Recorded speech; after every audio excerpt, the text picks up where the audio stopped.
Hi, everybody, and thank you for coming back to Living to Do's channel to hear the review of Married at First Sight, Season 14, Episode 11, Worst Dinner Party Ever. Wow. Okay, so a lot went on. It was their anniversary for the couples, their 1 month anniversary, something they celebrate on this show. Before I get started, I would like to ask for you to like, share, comment on this video, and subscribe to my channel. And also, you can find me on Fanbase, the new monetized app that is out. You can find me on Fanbase under the same name, Living to Do. So let's get started with the review. I thought for the most part, it was a sweet episode for the most part. Um, the first couple that I will review will be Noy and Steve. Um, I thought everything was just, okay with them. Um, no, Noy did meet with her friend Sammy, and she was telling her friend that 80% of her marriage is great. Um, she feels that she's being understood by Steve. When something goes wrong, Steve is quick to apologize.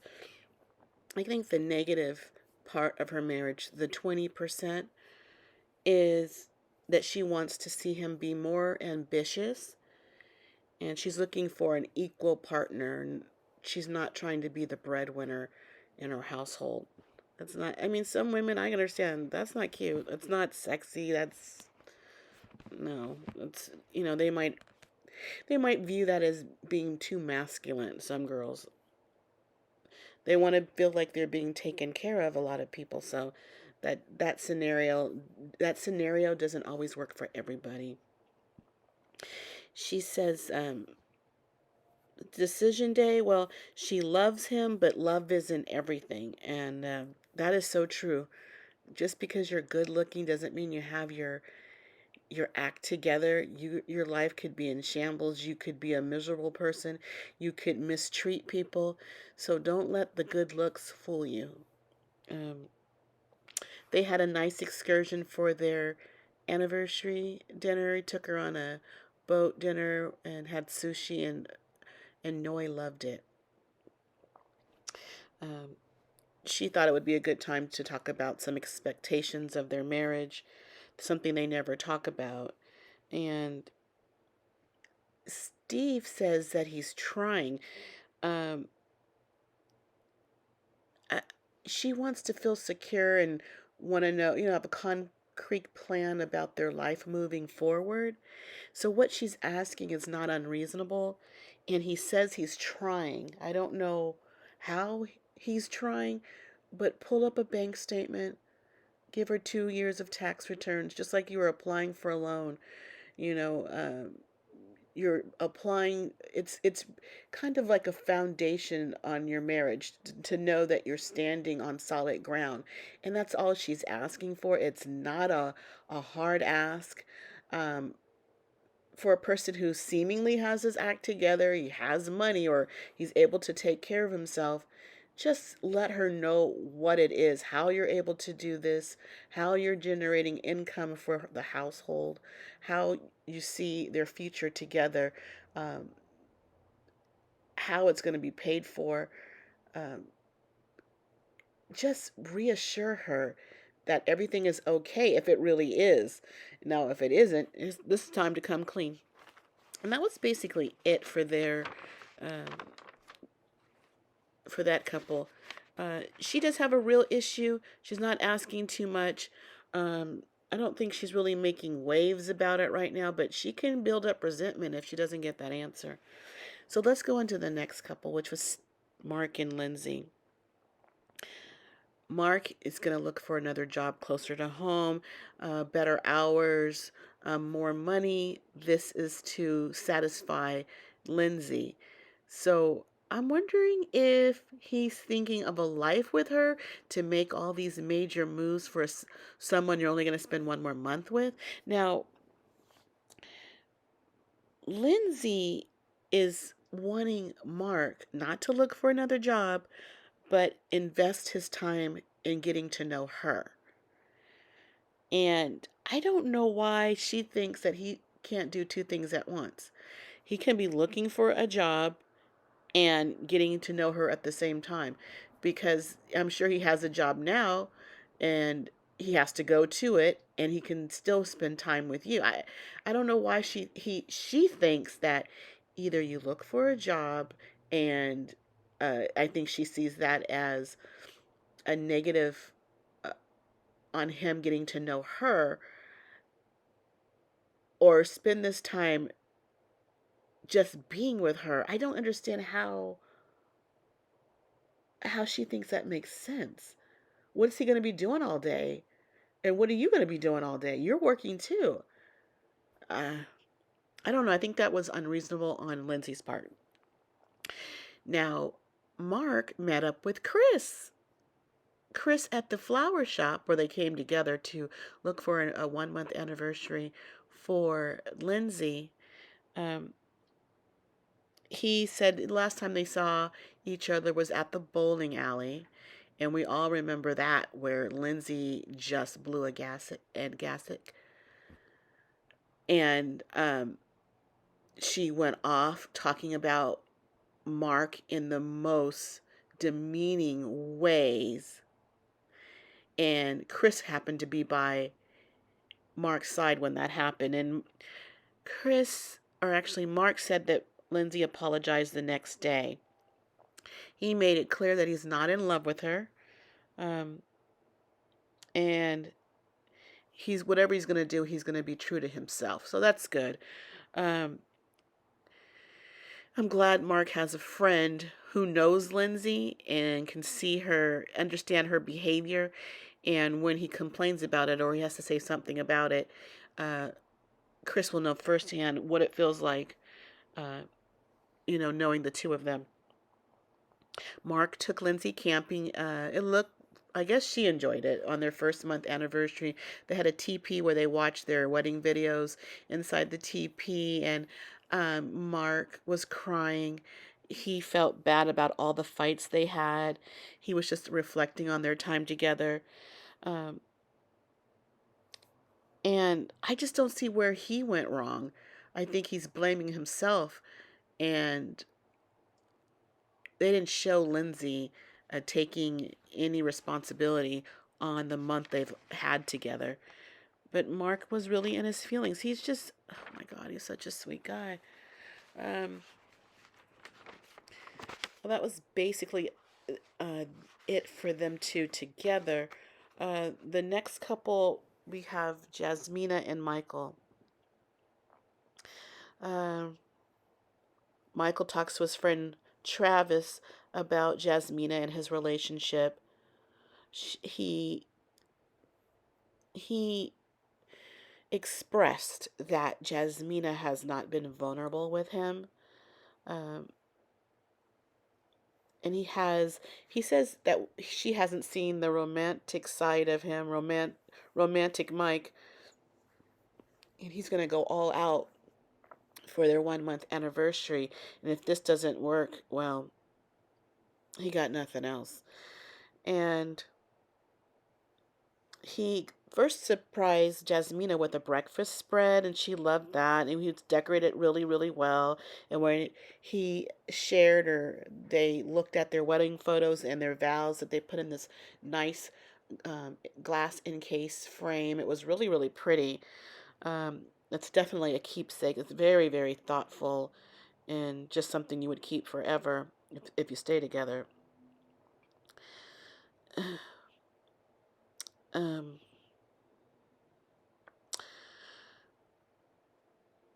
so also he gave her a little book. They are going to recreate their wedding vows after knowing each other for a month. And I was like, I'm a little scared of you handing her a book, like a journal. Because last episode, she was not into journaling. Big old thing about it. She can speak her thoughts, she doesn't need to write them down. Uh, but she took to it a lot better. There's some growth in you, Jasmina. So Michael's big date, he took her back to the place where they got married, and he had um, their a nice dinner, a nice layout. They dressed up. They looked great together. He surprised her there. I think he had her close her eyes and walk her to the point or the place where they were first married. And they recited their vows. And Jasmina said something that she's going to stop fighting with him and start fighting for them, like them as a couple. So it seemed like their relationship is on an upswing. I thought Michael had outdone himself. He did a great job, and I'm sure it's helped with the producers, but all the other um, couples, theirs didn't theirs weren't as nice as Jasmina and Michael. It was really, really nice. I don't know if they really felt that this couple could work and help him, assist him in, doing something a little bit over the top, maybe for her to, maybe to start to feel something for him. She seemed to enjoy it. They had a good time, but it's hard to say. She's nicer to him.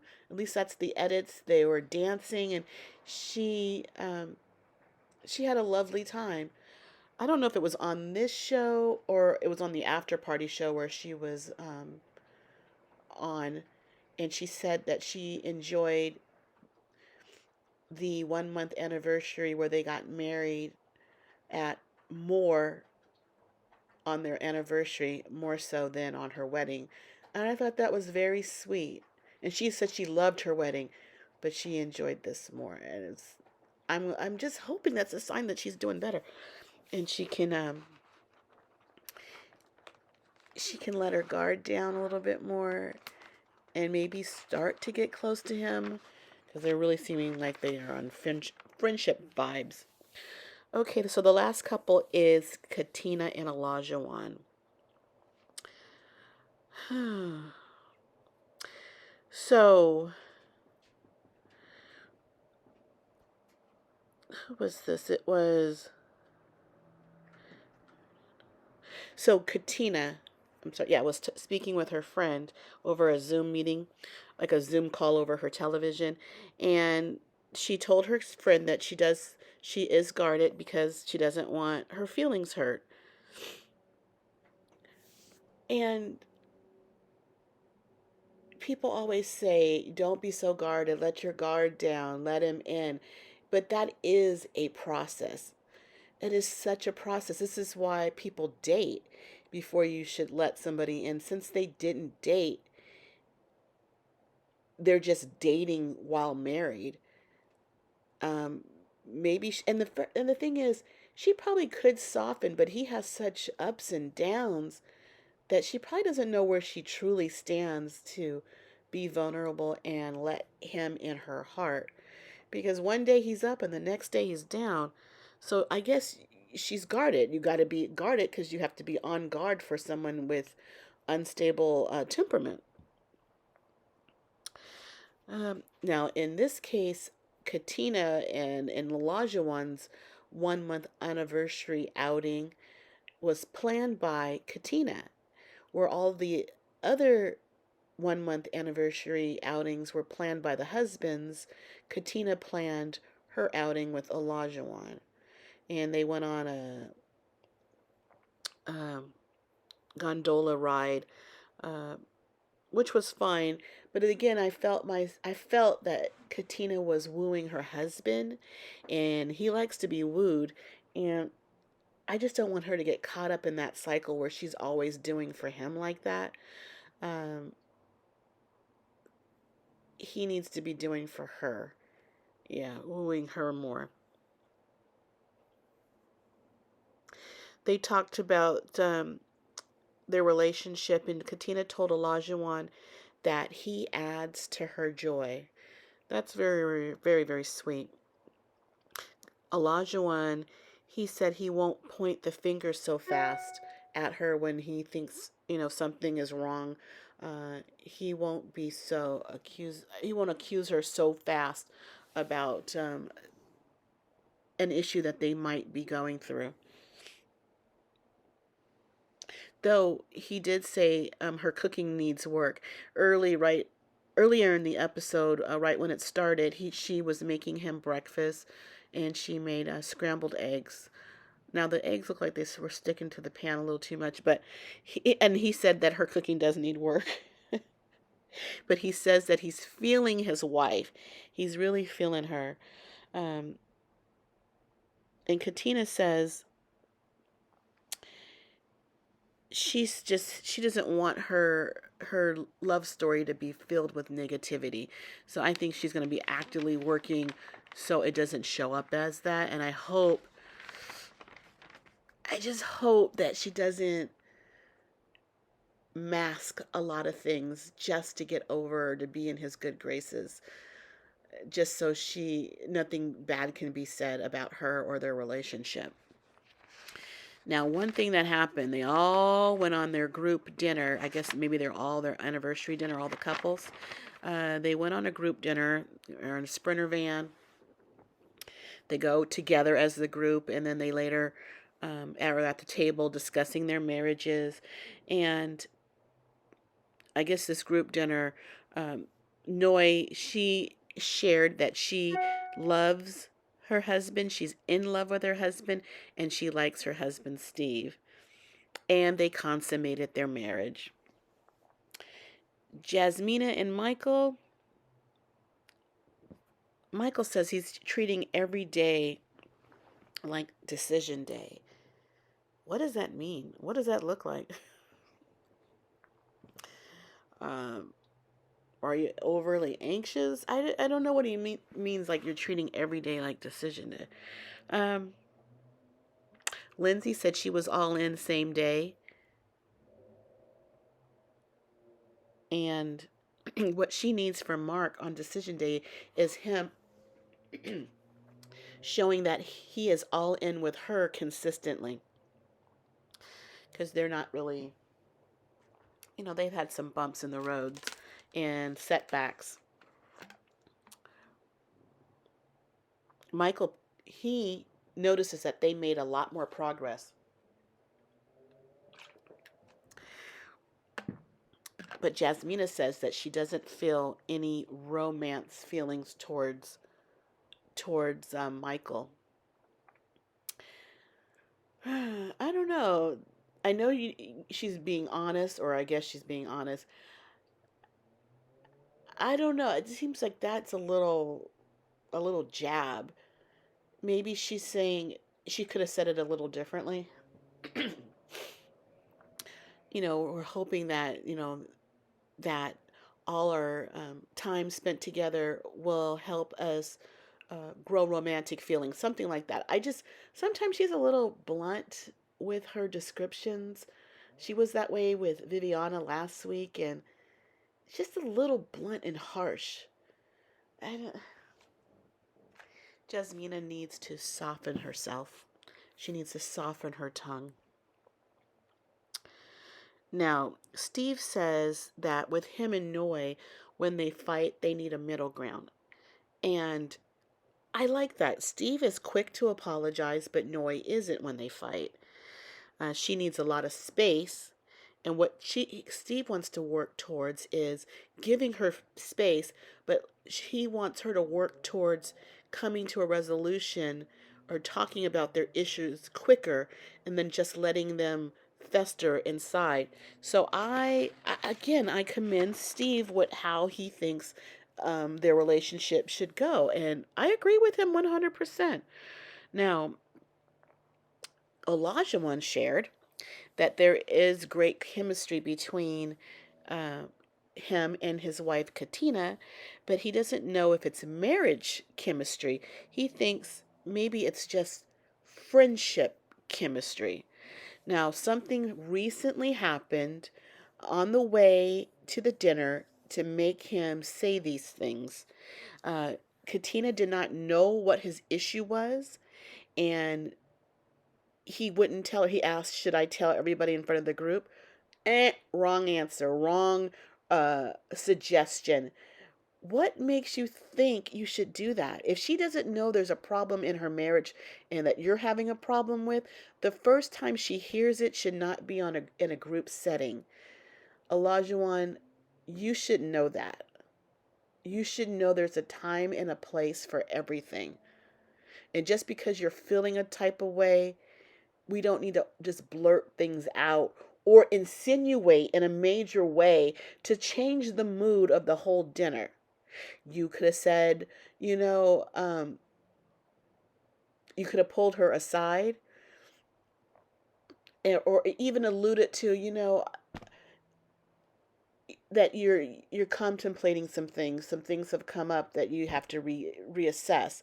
But the way you did it, I just don't think, if she didn't know about it, it shouldn't have been put out on the table or alluded to in such a way that you did. Um, Now they don't know what's going on. Katina doesn't know what's going on. I'm sure she feels she hadn't done nothing, or she didn't know what you're speaking of. Well, we get back home and or they get back home and we find out what it is. He had her phone in the Sprinter van and he noticed a dating app on her phone. This man lost his mind.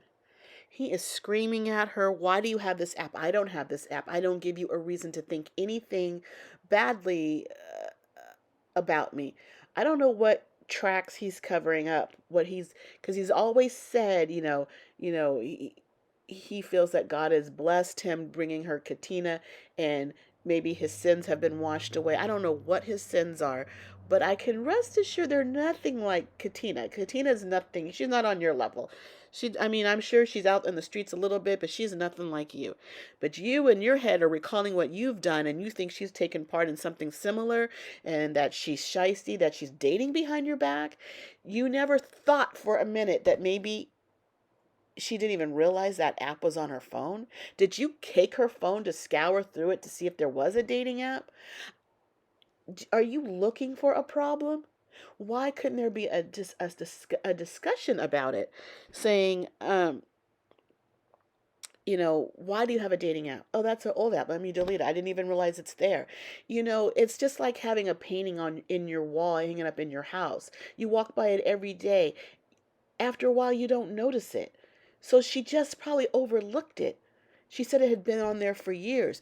Allow her to explain the issue without you blowing up. You said earlier in the show that you won't be pointing fingers so fast, but yet you did it again. It didn't have to go there. There was an easy explanation, a definitely way to resolve the issue before you went all out and overboard, causing a bigger scene than it needed to be. You are overly sensitive, and you are very insecure.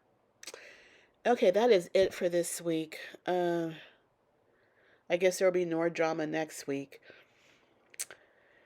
These people can wipe you out. um, so next week I'll be back for episode 12. I hope we're halfway done. The couples are not as exciting as they have been in years past. They're okay. They're okay. We're getting through it. But that's it for now. Again, I would like for you to like, share, comment on this video, and subscribe to my channel. And you can find me on Fanbase, the new monetized app that is out there. You can find me on Fanbase under the same name, Living to Do. And I gotta go for now. I gotta get some rest, because I got living to do. I'll talk to you later. Thanks for listening. Bye.